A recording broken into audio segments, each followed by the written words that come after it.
अब जहां आसक्ति थी उससे द्वेष, और दूसरे से अभीष्ट भोग प्राप्त करने का लोभ का प्रादुर्भाव हुआ। लोभ के प्रादुर्भाव से बुद्धि भ्रष्ट हो गई। अब इस प्रकार क्रम बदलता चला गया, उससे भी हाथ नहीं। और वो बहुत माया ऐसा रूप रख करके सामने आती जाएगी कि आपको लगेगा नहीं ये क्या सुख है। फिर उसके बाद उससे भी बढ़कर, क्योंकि वो माया है, उससे भी बढ़कर अब आप कहां तक भागेंगे। फिर आपकी वो दुर्दशा होने लगती है कि आधी छोड़ पूरी को धावे, पूरी मिले ना आधी पावे, कुछ हाथ नहीं लगा, पूरा जीवन बर्बाद हो गया। अब हृदय में लोभ का आक्रांत, क्रोध का आक्रांत, राग द्वेष और पापाचरण के कारण विपत्तियां, जो धर्म बचाता है, धर्मो रक्षति रक्षिता, तुम धर्म की रक्षा की तो अब तुम्हारी धर्म रक्षा करेगा, उसको तो तुमने छोड़ दिया। अब रक्षक कोई है नहीं, पीस के चला देती है माया।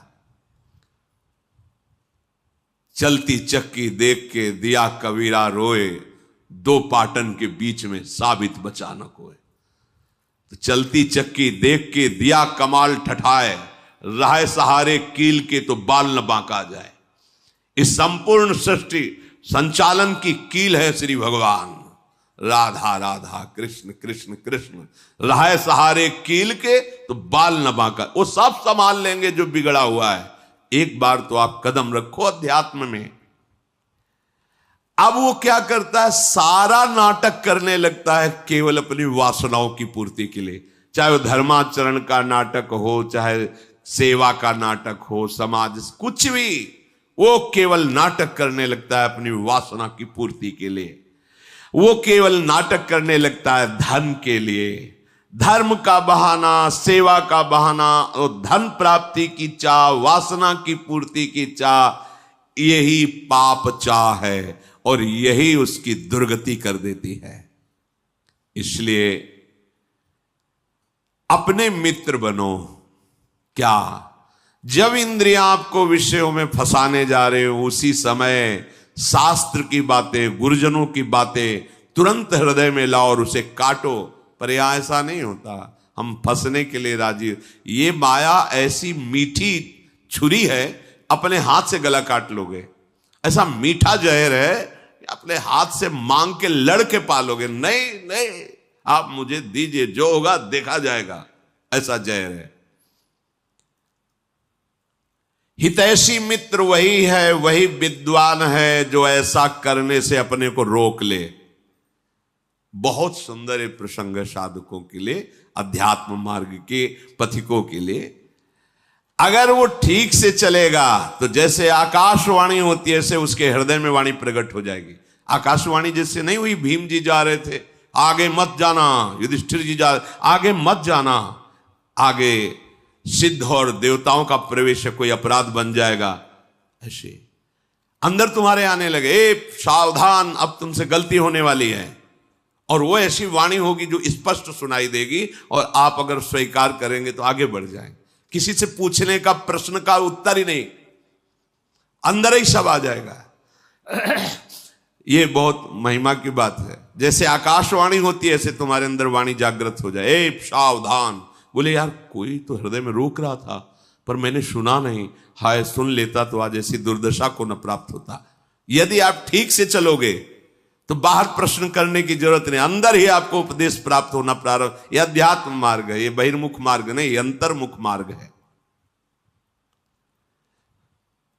राग रूपी दोष के कारण 3 प्रकार से अधर्म की वृत्ति बढ़ने लगती है।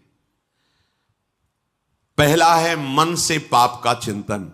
कलयुग में नहीं लगता है, पर मन से पाप का चिंतन होते ही संकल्प बन जाता है, क्रियाओं में उतार देता है। इतनी सामर्थ्य कलयुगी पुरुष की नहीं कि मन से किए हुए चिंतन को रोक सके, संकल्प ना बनने दे, क्रिया ना होने दे।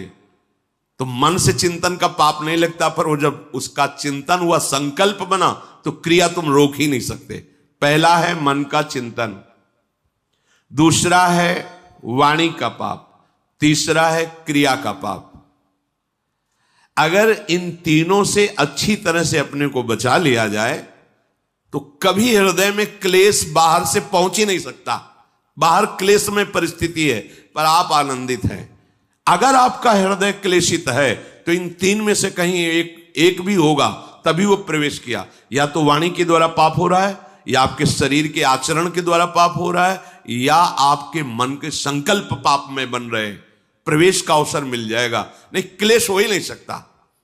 जिस हृदय में नाम चल रहा है, निष्पाप है, उसका हृदय जल कैसे सकता है, क्लेशित कैसे हो सकता है? वहां तो आग लगती है भगवत मिलन की, विषय की चाह कहां।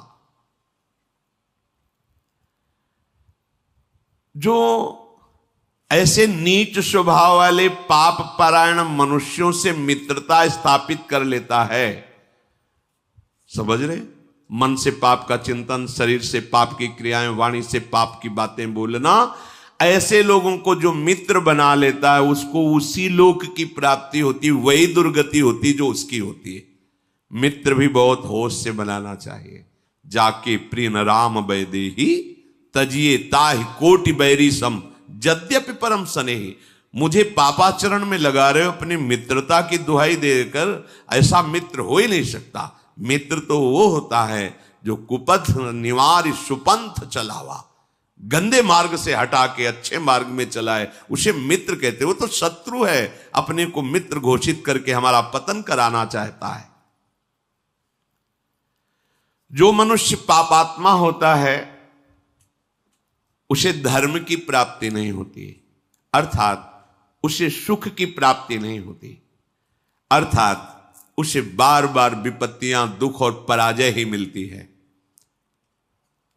बार बार प्रश्न होता है कि प्रयास करने पर मैं सफल क्यों नहीं हो पाता? क्योंकि कोई टांग खींच रहा है तुम्हारी, ऊपर चढ़ने नहीं दे रहा। कौन है वो? तुम्हारा किया हुआ पाप कर्म तुम्हें आगे नहीं बढ़ने दे रहा। ये तो आप अच्छे से समझ लो, खूब हृदय के अनुभव की बात करते हैं। जहां गलती होगी तो तुम शरणागत हो, तुम्हें आगे जन्म में नहीं भुगतना है, अभी भुगतना है। क्योंकि कैसे भी हो तो श्री जी के ना, आप देख लेना, अगर गलती करोगे तो इसी, अब आगे के लिए तो नहीं, क्योंकि बहुत कृपा है, वो तो विश्वास करो। शरणागत हो, जैसे भी हो, मेरी महारानी जो नेक हो न रिस्कहूं भूली हूं न होत सकी, स्वभाव है।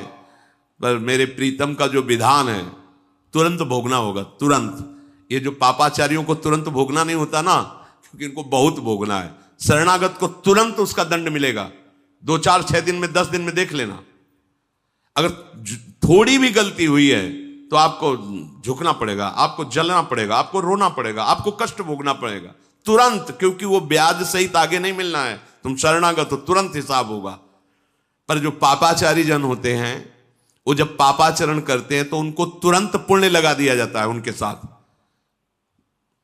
अब उनको लगता है कि मेरे पाप का कोई परिणाम तो मिल नहीं रहा, बड़ी मस्ती है, पर वो जान नहीं रहे कि जिससे मस्ती आ रही वो तो खत्म हो रहा है। अब जो हमने नई फसल बोई, पुराना जो पाप है जब मिलेगा तो मस्ती की क्या बात, श्वास लेने लायक नहीं रह जाओगे। बहुत सावधान। उपासक को चाहिए कि जिन सुखों को तुम भोगों में ढूंढ रहे हो वो वहां नहीं है,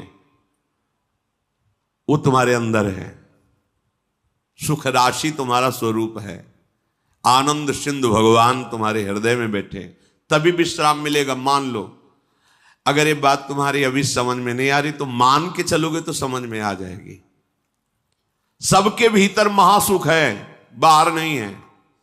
हम सब बाहर ढूंढ रहे हैं, आज तक कोई सुखी नहीं हुआ। लौटो, अंदर लौटो। सर्वात्मना न विसृजेत बहिरिंद्रियाणि एकश्चरण चित्त मनंत ही से। अपने चित्त को अनंत महिमा वाले प्रभु के नाम में लगा दो, उनकी लीला कथा में, उनकी सेवा में सत्कार्य करते, अभी आनंद आ जाएगा। अभी आनंद की पहचान ही आप नहीं जानते।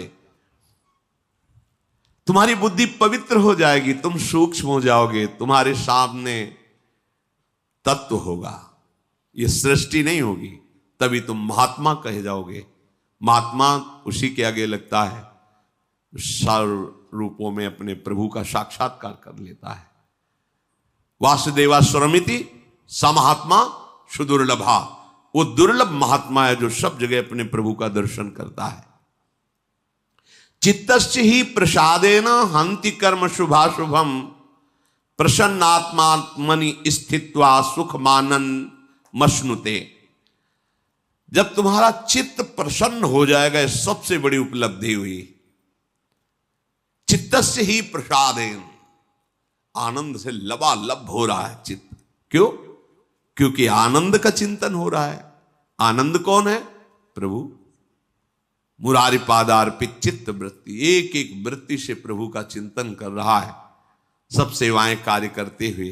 प्रसादेन, एकदम आनंद, प्रसन्नता।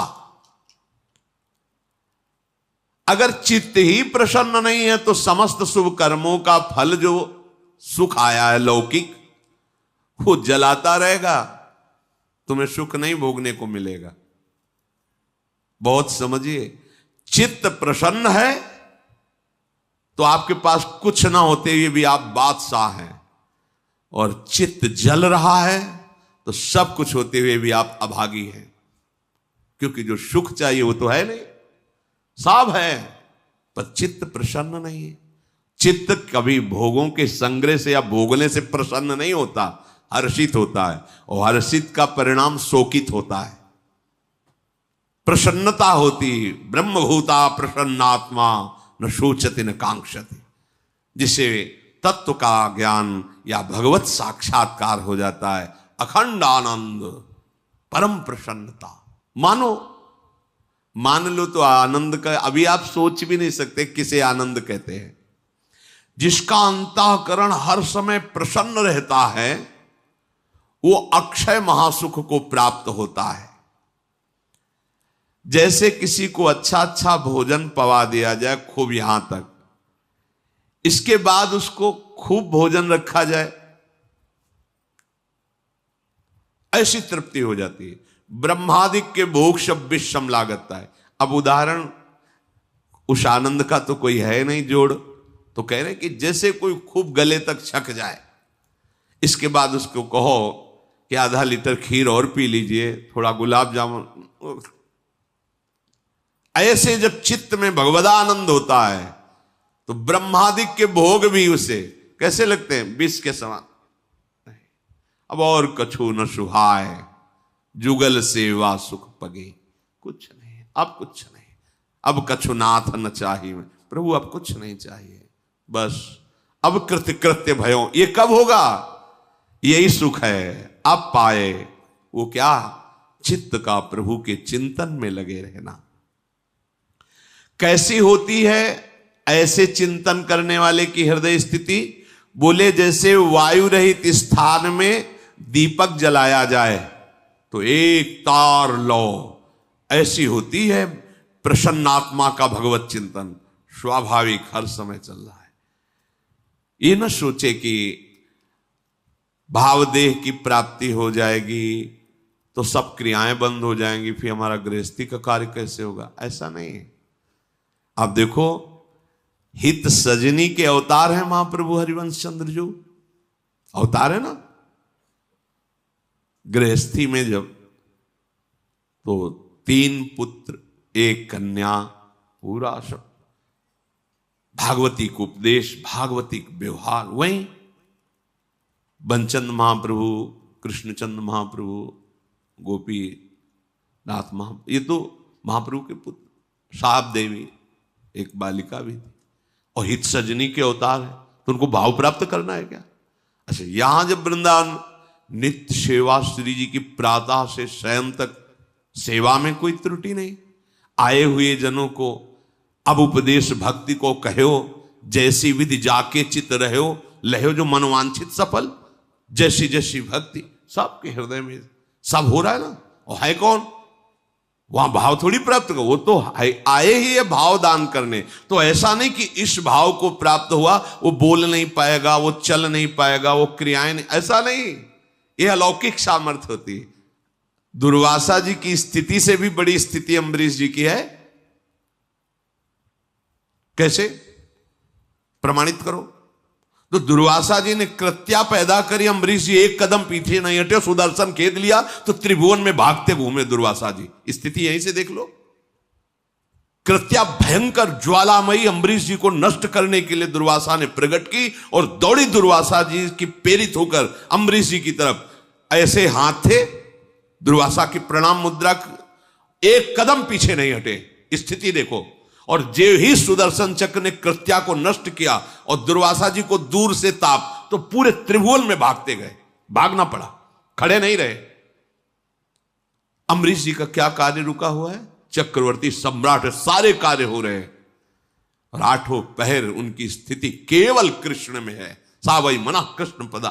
ये ना समझे कि अब ये जो भक्ति को उपदेश करें इसका मतलब हमें बाबा जी बनना पड़ेगा और मतलब एक गुफा में बैठ के, एक कमरे में बैठ के आंख मूंदे, ये भक्ति का ये बहुत प्रवीण, बहुत ऐसा नहीं। देखो आचार्यों को, महापुरुषों को, सबको देखो ना, स्थिति किस कोटि की है, कैसे लोक व्यवहार में वैसे ही दिखाई दे रहे। वो सामर्थ्य भागवतिक है। जैसे कोई बहुत कठोर हो सकता है तो फिर कोमल कैसे हो सकता है? एक ही बात तो होगी ना। बहुत कठोर हृदय तो कोमल हृदय उसको कैसे कहा जा सकता है? लेकिन प्रभु को कहा गया वज्रादपि कठोराणी और कुसुमादपि कोमलानी। कुसुम से भी कोमल हृदय और वज्र से भी कठोर हृदय। प्रभु को कहा गया अणुअणियान महतो महियान। वो छोटे से सबसे छोटा है और बड़े में सबसे बड़ा महान है। जो सूक्ष्मदर्शी से जीव देखा जाए उसके हृदय में आराम से शयन कर रहा है मेरा गोविंद, और अनंत ब्रह्मांड एक रोमकूप में वास कर रहे हैं। दिखलावा ते माते अद्भुत रूप प्रचंड, रोम रोम प्रतिलागे कोटि कोटि ब्रह्मांड, अणुअणियान महतो महियान। उसका दास है तो वो अगर व्यवहारिक क्रियाएं सम्यक करता हुआ अपनी स्थिति में, तो कौन सी आश्चर्य की बात है? क्योंकि सर्वाश्चर्य में प्रभु की आराधना है। ये न सोचे कि हम गृहस्थी में अगर हमको ऐसी कोई, एक ने पूछा था जब भगवत प्राप्ति हो जाएगी तो सोने को मिलेगा कि नहीं? सोने को मिलेगा नहीं, हमें तो डर लगता है भगवत प्राप्ति वाली बात सुन के कि मतलब पता नहीं क्या होता होगा। जैसे सोने में आनंद आता है, खाने पीने, ये सब चलेगा कि नहीं? मतलब भगवत प्राप्ति की स्थिति को समझ कैसे बताए? अब ये बताने लायक बात ही नहीं कि मतलब उसको शब्द ही नहीं, उसको कैसे शब्द में मुंह का स्वादनवत एक अद्भुत परमानंदमय स्थिति में, सब कुछ करने में। भाई जी के जीवन चरित्र में आया, प्रकाशित भी है, उसमें लिखा भी। जब भाई जी की पत्नी ने भाई जी की महिमा और सुनी, देखी सब, तो उन्होंने कहा आप तो भगवत प्राप्त हो गए, आप तो भगवत स्वरूप हो गए, मेरा क्या, मेरा गृहस्थ धर्म तो ऐसे ही रह गया ना, मुझे एक संतान चाहिए थी। तो भाई जी ने इसे सर पे हाथ रखा, कहा तू क्यों चिंता करती है, तेरे लिए हनुमान प्रसाद ही है। और इसके बाद सावित्री नाम की कन्या प्रकट हुई। जिन भगवान से अनंत ब्रह्मांडों का सृजन होता है, उनके दास के संकल्प से एक कन्या प्रकट हो जाए, कोई बड़ी बात है? भोग इच्छा नहीं है, लेकिन उनमें इतनी सामर्थ्य है। विषयान ग्रहण तो मुंचन, तो ऐसी वो स्थिति है। अब उसको तो इसलिए हम खोल के बता रहे हैं कि ये लगेगा ये बाबा जियों को स्थिति प्राप्त हो, गृहस्थ हम तो हमारा तो सब घर चौपट हो जाएगा ना, माताएं बहनें गृहस्थ सब परेशान हो जाएंगी कि ऐसी स्थिति। मतलब जैसे कोई कोई कहने लगते ना कि इनकी तो बड़ी ऊंची स्थिति है, अभी तो कुछ काम ही नहीं करते, बस कहते हो ऐसा। देखो हम आपको प्रार्थना करते हैं कि ऐसा कोई नाटक मत करो जिससे भक्ति को आप दोषी ठहराएं कि जिसके हृदय में भक्ति आ जाती है वो किसी कार्य लायक नहीं रह जाता। ऐसा मत कीजिए, नाटक मत कीजिए। हम आपको प्रार्थना करते हैं, आप लोग घंटा 2 घंटा 4 घंटा भक्ति करते होगे, संत जन जीवन इसी में चला जाता है, और फिर आपके बीच में बैठ करके वो बेहोश तो नहीं हो जाते हैं? आप ऐसा तो नहीं है कि कोई भी कार्य ऐसा हो रहा है क्या, या किसी भी बड़े महापुरुष, बड़े बड़े संत हमारे भारत में हुए कि ऐसी भाई कोई नहीं? एक ज्ञान विज्ञान की अखंड धारा जागृत होती है, आनंद की अद्भुत धारा, उस धारा में डूबे हुए बिल्कुल व्यवहार वैसे। किसी भी महापुरुष के चरित्र पढ़ के देखो,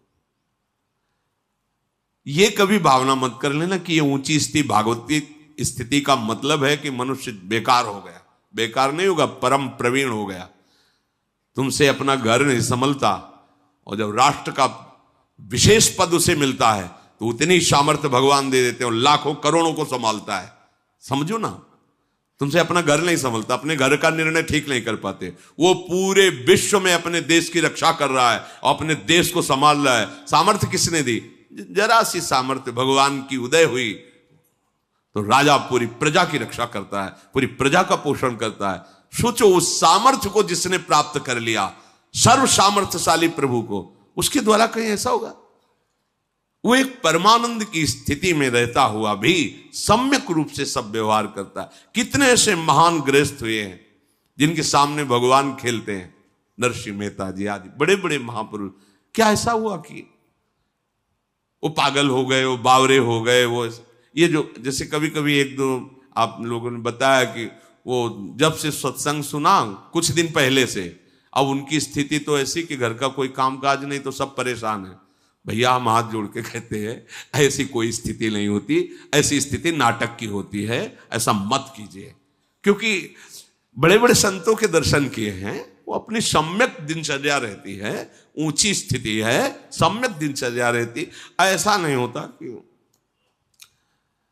घर वाले परेशान हैं कि पता नहीं कौन सा मतलब जादू चढ़ गया, ऐसा नहीं होता। या फिर एक दो जैसे कभी वो झटके, और ये झटके मटके कुछ नहीं होते हैं, ये भगवत आनंद है। ये मतलब है ना, वो मूर्छित हो, राधा मूर्छित हो गए ऐसे, अब वो पानी डाल रहे हैं, कोई चरण रज लगा रहा है, कोई चरण छू रहा है, ऐसा नहीं होता है। हाँ, ऐसा होता है।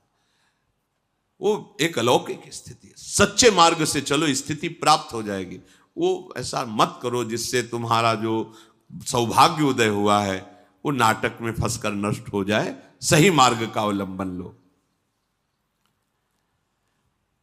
जो अपने साधन भजन पवित्र आचरण का क्रोध दिलाने वालों से प्रेरित होकर क्रोध करके उनका अपमान करता है, अपने क्रोध को प्रकट कर देता है, तो ये प्रमाद उसकी भजन वृत्ति को रोक देता है। बहुत ध्यान से। इसीलिए पूज्यपाद उड़िया बाबा ने कहा कि भजनानंदी महात्मा को क्रोध से बचना चाहिए। 1 महीने के किए हुए भजन को 1 बार का क्रोध प्रभाव रोक देगा। अब बाबा तो सिद्ध महापुरुष थे, उन्होंने जो अनुभव किया वो बोला।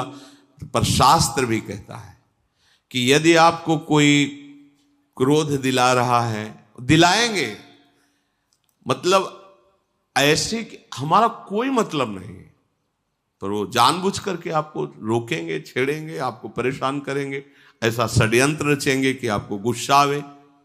जैसे एक अभी पीछे सुनाया था ना, शिष्य ने कहा गुरुमंत्र ले, तो तुम्हें क्रोध दिखाई देता है तो गुरुजी ने प्रेरणा की, झाड़ू मार देना, आपकी टोकरी डाल देना, ऊपर पूरी डाल देना।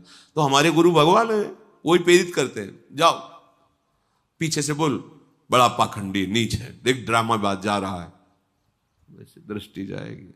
ड्रामेबाज कहा है, पाखंडी कहा है, अच्छा तो फिर हम तुम्हें दिखाएंगे कि हमारा अब आ गया। बिल्कुल नहीं, चुप, प्रणाम, और रोना चाहिए। प्रभु देखो ये ठीक कह रहे हैं, मैं हूं ना, पर जैसा हूं आपको नाथ मुझे स्वीकार कर लो। प्रभु देखो अब तो गवाही मिल गया ना, पहले तो हम ही एकांत में कहते थे मैं नीच हूं, मैं पाखंडी हूं, अब तो गवाही मिल गया। जब गवाही मिल जाए तो पक्का हो जाता है ना। तो प्रभु पतित पावन हो, दयामय हो, आप हम पे ये भाव आने चाहिए। क्यों? तो क्रोध दिलाने के लिए आएंगे, पक्का आएंगे, और आते हैं जिंदगी में देखने को मिल। कितने गृहस्थ जन आके कहते हैं कि हम बहुत बचना चाहते हैं पर हमारे को ऐसा छेड़ा जाता है, ऐसा किया जाता है कि हमें गुस्सा आ जाता है। ना आए पाए, उसे चुपचाप सहन कर लो, आप अपने भजन को बचा लो। ये पवित्र मार्ग है, अध्यात्म मार्ग है। बार बार गुस्सा करते रहोगे तो अनुभव ही नहीं आएगा। स्मृति नष्ट करता है गुस्सा। कामा संजायते क्रोधा, क्रोधा स्मृति विभ्रमा, और स्मृति हमारा धन है। भगवत स्मृति क्रोध चुरा लेगा, बहुत सावधान। उपासक को चाहिए कि पूर्व रात्रे परे चैव युंजान सततम मनः लघ्वाहारो विशुद्धात्मा पश्चन्नात्मान आत्मनि। यदि तुम्हें इसी जन्म में भगवत प्राप्ति करनी है तो लघ्वाहारो लिखा है, थोड़ा भोजन पर सुधार कीजिए, हल्का भोजन कीजिए, मतलब जितना आपके, अब जितने में आप कितना उतना नहीं है, मतलब प्राण पोषण हो जाए, आपकी दिनचर्या चल जाए। क्योंकि आप जिससे भगवत मार्ग के पथिक हैं तो अधिक भोजन पाएंगे। देखा है, ये भी अनुभव किया, अधिक भोजन से भजन में अरुचि होती है। स्वादिष्ट अधिक भोजन पा लेने से वो सतोगुणी भोजन भी तमोगुण हो जाता है, उसमें प्रमाद स्थिति आ जाती है। इसलिए कह रहे हैं, आदेश करें लघ्वाहारो, भोजन का एक आप अनुपात बना लीजिए कि आपको इतने भोजन से चल जाएगा और बहुत काल तक आप अपने नियम में स्थित रहिए। पर मानता तो कोई है नहीं, मान जाओ, मानने के लिए ही सत्संग हो रहा है, मान जाओ। जितना आप एक नियम बना लो, आप एक दिन पा के देखो, और वो लघुआहार वही माना जाएगा भोजन पाने के बाद तुरंत क्रिया या बैठना पड़े, मतलब कोई क्रिया में लगना पड़े या बैठना पड़े, आपको पेट का वजन नहीं आना चाहिए। ऐसा नहीं लगना चाहिए या खाए तो थोड़ी देर लेट जाए, ऐसा ऐसा लेट जाओ अच्छा है, पर आपको नहीं लगना चाहिए। इतना भोजन लघुआहार कहा जाता है। जैसे 4 रोटी पाने की दम है और आप 2 पा लो तो वो लघुआहार के अंतर्गत आएगा। इतना कम भी नहीं पाना है कि भोजन का चिंतन होता रहे, भोजन का चिंतन छूट जाए और पेट का चिंतन ना हो कि इतना अधिक पा लिया है कि अब गैस की गोली चाहिए और फिर सुबह कब्ज निवारण के लिए औषधि चाहिए और अब क्रिया में भजन में मन नहीं लग रहा। ऐसा नहीं, एक नियत साधक को एक नियत भोजन अनुपात में कर लेना चाहिए। इतना हमें, इतनी सब्जी, उसे उचित रहता है बार बार ना लेना। जैसे पंगत में बार बार चलाया जाता है, अपने घर की बात है, बार बार ना लेना ये बहुत उचित रहेगा। एक बार में आपने देख लिया भाई हमें 4 रोटी रखिए, इतनी दाल, इतनी सब्जी, इतना है, बस। दूसरे बार बार ले, हमें सबके लिए निषेध नहीं, हमारा एक इतना है, बस इतने में हो जाए। अब पा लिया, बस उठे, बोले खीर अमुक अमुक, हाँ ठीक है, आप इतनी खीर रख, हाँ बस ठीक है ठीक है, वो अनुपात देख लिया हमारा भोजन, हाँ बस ठीक जाइए। अब वो बहुत अच्छी चीज लगी, दोबारा मांगना नहीं, तो ऐसे आप चल सकते हो। अगर परोसने में गरम गरम बार बार में तो फिर अरे नहीं लीजिए, एक और गुलाब जामुन लीजिए, तो चलो नहीं मानते हो तो लाओ, ऐसे ऐसे। और साधु समाज में सिखाया जाता है कि पंगत पवाने का मतलब समझते हो, पंगत पवाने वाला बहुत प्रवीण होना चाहिए। ना कब माना जाता है, जब पीछे से उठ जाए, ऐसे नहीं, ऐसे तब नहीं माना जाता। बोले ऐसे, अब जानते हो कैसे ना किया जाता है, बोले खीर खीर खीर, सामने खीर नहीं, ऐसे हाथ हटा के हम तब, अरे आप क्यों डाल दिए नहीं तो तब होता नहीं, नहीं एकदम ऐसे होता है ना, मतलब उठ गया एकदम, उसे माना जाता है। नहीं नहीं, ऐसे हाथ तो हटा लिया, और जब नहीं ना ही कहते कहते वो परस गया, तब वो बोले ऐसा नहीं। भोजन का एक नियत अनुपात रख लीजिए। और उपासक को चाहिए कि रात के पहले पहर में और रात के पिछले पहर में अपने मन को विशुद्ध भाव से भगवान में लगावे। सोते समय बिल्कुल सावधान हो जाओ। ये जिन साधक की वृत्तियां चाहे गृहस्थ हो चाहे विरक्त हो, जब आप शयन करने जा रहे हो उस समय मानो आप मृत्यु दशा में जा रहे हो, पता नहीं जगना हो कि ना हो। सच्ची बात मानिए, लाखों लोग ऐसे सोते ही रह गए, कब कहां कौन सी, तो आप शयन करने जा रहे हैं। मतलब मेरा अंतिम समय ऐसा भाव कि अब हम शयन, सामने प्रिया प्रीतम का भाव करके नाम जप करते एकदम लीन होते, कब नींद आ गई आपको पता नहीं। ऐसा नहीं आ रही तो हम प्रिया प्रीतम के चिंतन में है, नाने पर भी भारी विक्षेप आपको नहीं होगा। और जब जगे तो केवल प्रभु का उस समय चिंतन होना चाहिए। सारे पूरे दिन का पूर्व प्रपंच चिंतन में ना, वो करेगा मन, जहां चेतना जगी तो शुरू। उपासक की चेतना लुप्त होती है प्रभु में और जागृत होती है प्रभु में।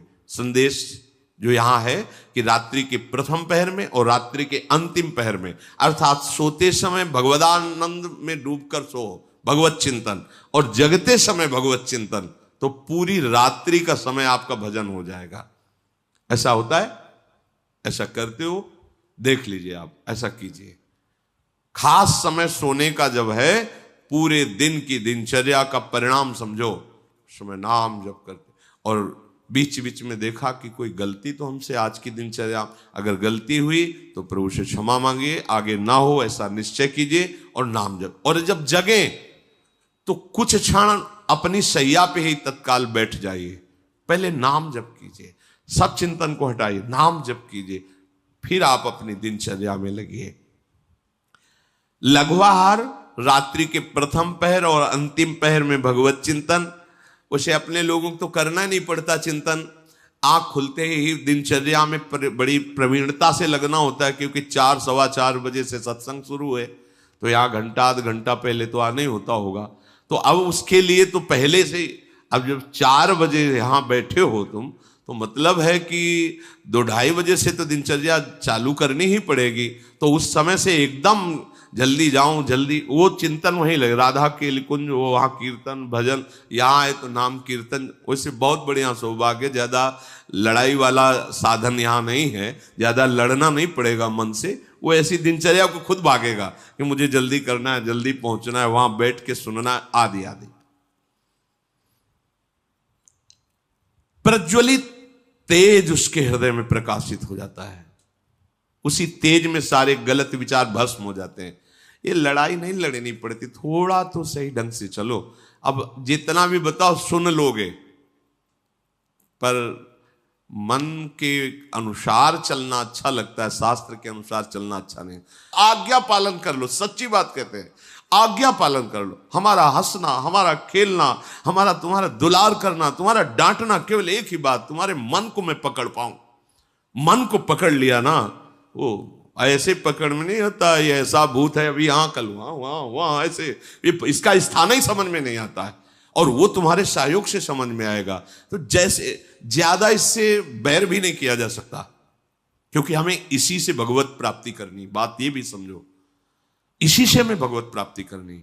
सावई मना कृष्ण पदार विंदयो, इसको थोड़ा दोस्ती भी देनी है और थोड़ा टाइट भी रखना है। ना तो बराबर इसे टाइट रख सकते हो, ना तो बराबर इससे दोस्ती कर सकते हो, दोनों बात होनी चाहिए। जब ये हठ पे हो तो घुमा के ऐसा ही करना है, अब तो आज रसगुल्ला पाना ही है, अब उठान लिया, अब तो माला में जा राधा नाम ध्यान करोगे तो रसगुल्ला आएगा। ये बहुत चतुर है, बहुत चतुर। अब बार बार हृदय में जलन होगी ऐसा, तो हमें लगता है कि अगर पैसा हो तो ले आओ रसगुल्ला, श्री जी को भोग लगाओ, ऐसे पवा दो। देखो भाई तुमने कहा था रसगुल्ला, अब हमारी बात मानो, 11 माला बैठ के करो, राधा राधा राधा राधा राधा। अब अगर चंचलचा की तो ठीक नहीं है, तुम्हारी बात हमने, उचित धर्म की बात हो। ये पूज्य मथुरा दास जी महाराज के श्रीमुख से सुना, बड़े सिद्ध संत थे, तो उन्होंने कहा कभी कभी, लेकिन अधर्मयुक्त नहीं, क्या धर्मयुक्त कहा तो हम कर नहीं, फिर उसमें डांट लगानी। जहां धर्मयुक्त है वहां, जैसे कभी मन आज ऐसा, तो ठीक है चलो, वो करते, श्री जी को भोग लगाया, जय जयकार की, पाया, अब लगो तुम्हारी बात हमने एक मान ली, अब हमारी एक बात मानो, इतना भजन करो, इतना ऐसा पुराने संतों ने भी किया। जैसे कोई मांग की तो लाए और टांग दिया ऐसे, और कहा बिल्कुल 2 घंटे बाद हम आपको पवाएंगे, 2 घंटे हमारा साथ दो, जल्दी से इतना नाम जप कर लो, इतना मंत्र जप कर लो, देखो टंगा है, हम पवा देंगे। उधर देखना नहीं, चुपचाप नाम जप करो। ऐसे मन को फुसला के, डांट के, तब प्रभु में अर्पित। बराबर आप इसे डांट भी नहीं सकते और बराबर इसे फुसला भी नहीं सकते, इतना विवेक होना चाहिए कि कहां फुसलाना है। जैसे घोड़े को अधीन किया जाता है ना, कभी हाथ फिराया जाता है, कभी चाबुक मारी जाती है, वो ऐसा प्रवीण हो जाता है कि चालक की एड़ के इशारे को समझकर उधर चल देता है। ऐसे ही हमको मन को अपने अधीन करना है संपूर्ण उपायों से। देखो महात्मा जन वही, संपूर्ण उपायों से हमको मन की लोभ और क्रोध की वृत्तियों को दबाना है। अगर आप दबा ले गए तो इससे बड़ा कोई तप नहीं है, और यही तप भवसागर से उतारने का सेतु का काम करता है। भव समुद्र से क्या, अपने मन की लोभ क्रोध आदि वृत्तियों को दबाना, उनको दबाना सीखो। आप दब जाते हैं उनसे, आप इनको दबाना सीखो। थोड़ा सा आप अपने स्वरूप में आइए, आप अपार सामर्थ्य रखते हैं। सच्ची बात, नारायण को अधीन कर सकते हैं। ये तो सब छोटी मोटी बात। नारायण को होए अधीन, संग ही संग डोले, भक्तन पाछे यो फिरे, जो बछड़ा संग गाय।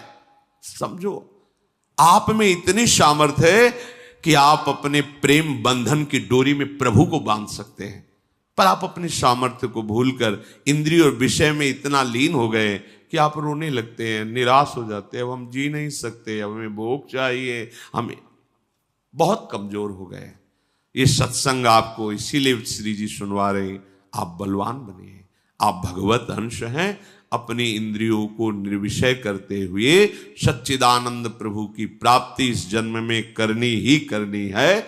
इसमें कोई भी दो राह मत रखो। आप जो होगा सो होगा।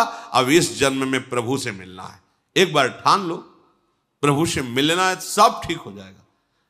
और जब आप ठान लोगे तो दूरी नहीं रहती। ये मार्ग ऐसा है, ये जैसे कोई छड़ी इतनी बड़ी नहीं दिखाई देती, खोलो तो लंबी निकलती चली जाती, फिर उसे कर दो छोटी हो।